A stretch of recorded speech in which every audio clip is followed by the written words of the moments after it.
Yeah.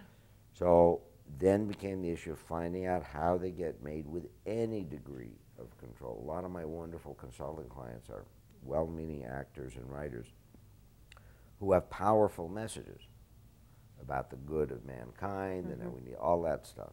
Well, I don't have to tell you. The guy with the money might say, well, where's the sex scene? Where's the violence? Where's the dismemberments? Yeah. Well, if you can have them and not damage your message, it's okay. I'm not really in favor of censorship of anything, unless I were the censor. I could be the censor, but other than that. Right. But you have to learn the laws of money and how to hold your position. That's it. I did want to tell you one story apropos of nothing, where I learned how to make films. Yeah. Well, I made a few in college, and I just made every mistake you can. But in 1970, I had interviewed Peter Bogdanovich, who made Last Picture Show, but I interviewed him before he made Last Picture Show. He had made one movie called Targets, starring Boris Karloff, paid for by Roger Corman, who went to Peter, who had done a profile article of him for Esquire, and said, Pete, I've got a bunch of footage of Karloff walking back and forth in a castle, and he owes me 2 days. I think he's getting ready to leave his body, so go shoot 2 days with him, combine that with him walking around in a castle, and come up with a way to tell the story. Wow. That became a movie called Targets, which is wonderful, really a wonderful movie. Wow. So I was friendly with Peter, and he called me one day in 1970. He said, Eric, Pete here. I said, hey. He said, you still own that 16mm camera? I said, yeah, I do. He said, well, come on over with Felipe, your sound man. I was 23 at the time. Come on over with Felipe, your sound man, and gave me an address in Holmby Hills, kind of a nouveau part of nouveau Beverly Hills. Okay. My wife thinks Beverly Hills is ridiculous. My wife's from Virginia, Okay. where the real old stuff. Right. I said, why? He said, you're going to work with Orson.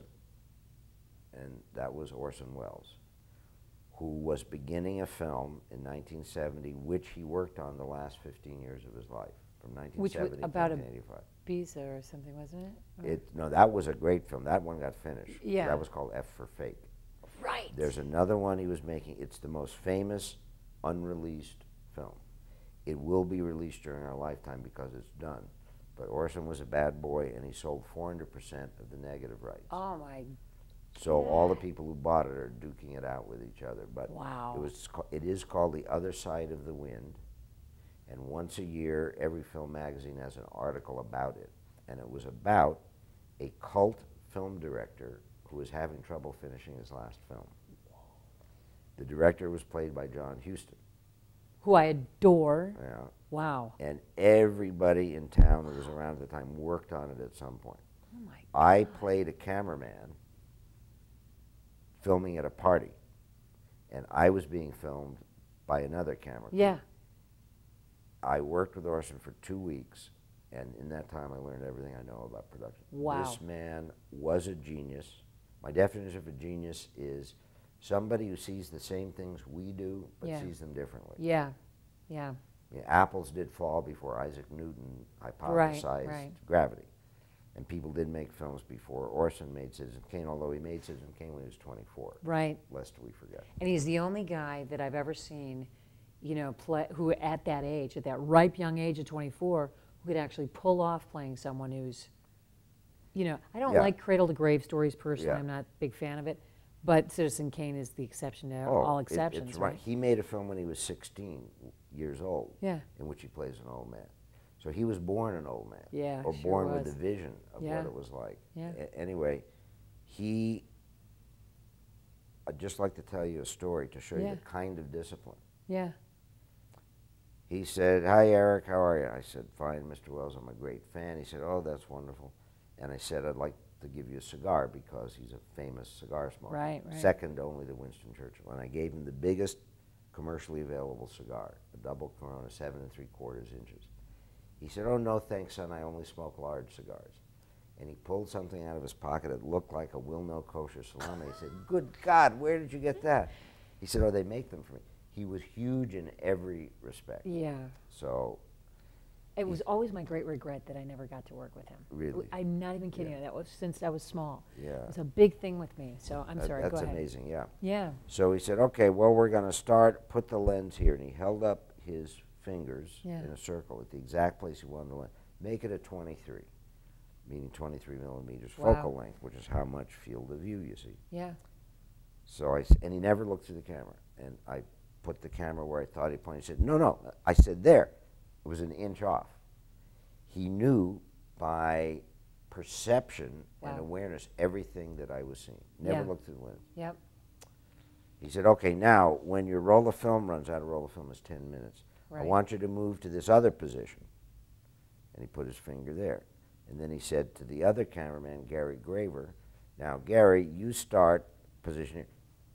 Okay, he mapped out a series of, I think it was 12 camera positions, 6 for each of us, Yeah. which is an hour of film.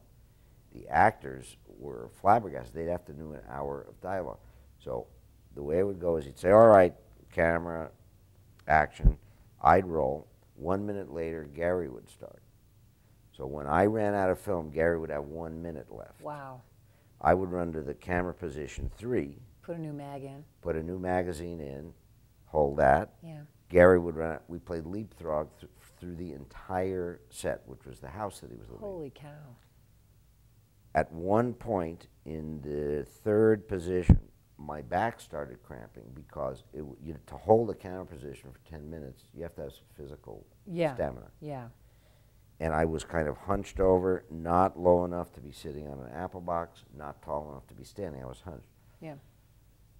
So now, also, in addition to a party, it was a party scene, which is still in the film, and all these actors running around, and John Huston, and cameras, lights, wires, you can imagine Right. the chaos going Right. on behind the camera.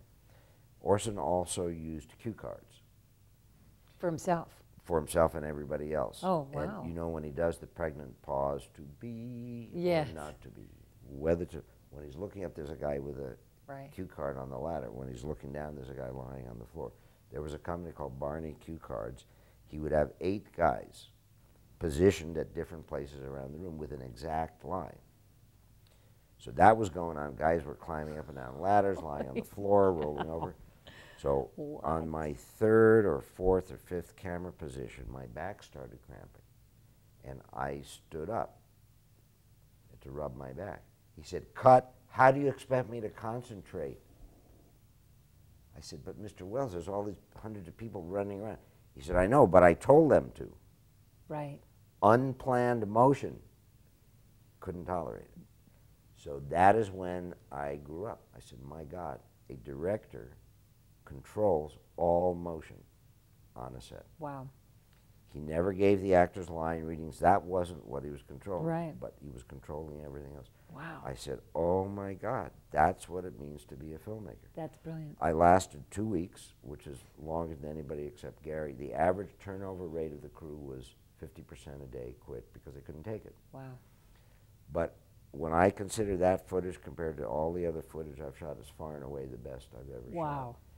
So that was my growing up. And That's from that point, I felt that I have known what I needed to know. We also had 1 meal break a day, 2.5 hours long, catered by the Beverly Hills Hotel or Nice. Chasen's.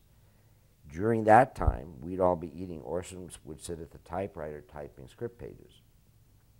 When we would leave, our workday was 6 a.m. to 2 a.m., 20-hour workdays. Wow. When we leave at 2 a.m., Orson would go, and a guy with a microphone from Gallo Wine or Eastern Airlines existed at the time, he would be reading commercial spots. In other words, I never saw him sleep. We'd come back 4 hours later, and he would be sitting in the same chair with the same Wow. black silk pajamas. Wow.